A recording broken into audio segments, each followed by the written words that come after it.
आमको जो दिन खबर मिलला से दिन आम ओडिशा सारा समग्र माने पुराणा प्रसिद्ध समस्त प्रकार मंदिर मठ मानक पूजा अर्चना चली आम चाहूँ यथाशीघ्र से सुस्थ लाभ आम ओडावासी कार्य लिप्त हूँ। आज आम झारसुगुड़ा जिलार श्री पतित पावन श्रीक्षेत्र जगन्नाथ मंदिर परिसर अच्छु।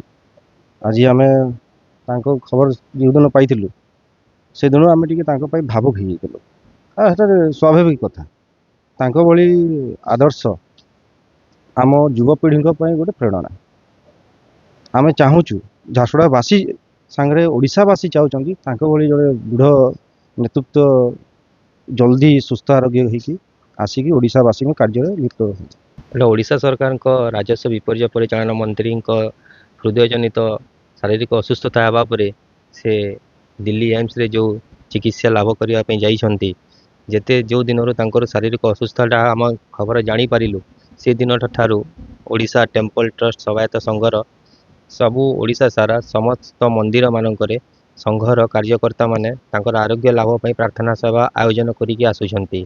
आज एटा पंचम ना षष्ठ दिन हम एक प्रार्थना सभा आयोजन होगी आसूची ओडिशा सारा सबू मंदिर रे।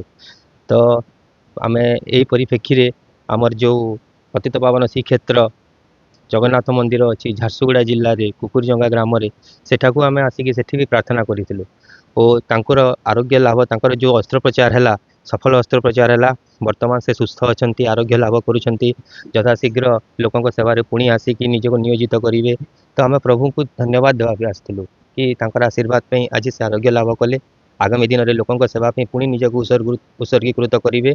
प्रभु को धन्यवाद जनइलु और प्रभु को आशीर्वाद लाभ कलु।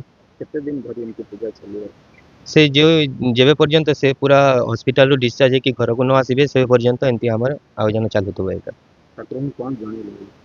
ठाकुर को कौन जनइबू ठाकुर को कहलु आमर रेवेन्यू मिनिस्टर आम दादा को शीघ्र आरोग्य लाभ करी यथाशीघ्र आपणकर लोकों सेवार नियोजित करने शक्ति सामर्थ्य प्रदान करूँ यहाँ कामना करूँ। गोटे दृश्य देखा मिलूँ हॉस्पिटल बेड रे भी कार्यकलाप जारी रखुच्च आम देखिलु गोटे तो से लोक से तो युव समाज पे गोटे प्रेरणा जड़े लोक एति बयस है शारीरिक असुस्थ तथापि जदि से हॉस्पिटल बेड रही कार्य करुँच युव समाज में गोटे प्रेरणा हिसाब से ग्रहण करूँ। शीघ्र आसवा दरकार ओडावासी सेवार लगे सेटा ओडावासी सारा सारा ओडिशा शुभ कामनार सारा ओडिशा आरोग्य कामनार प्रार्थना सब छुटुची आम देखुचु।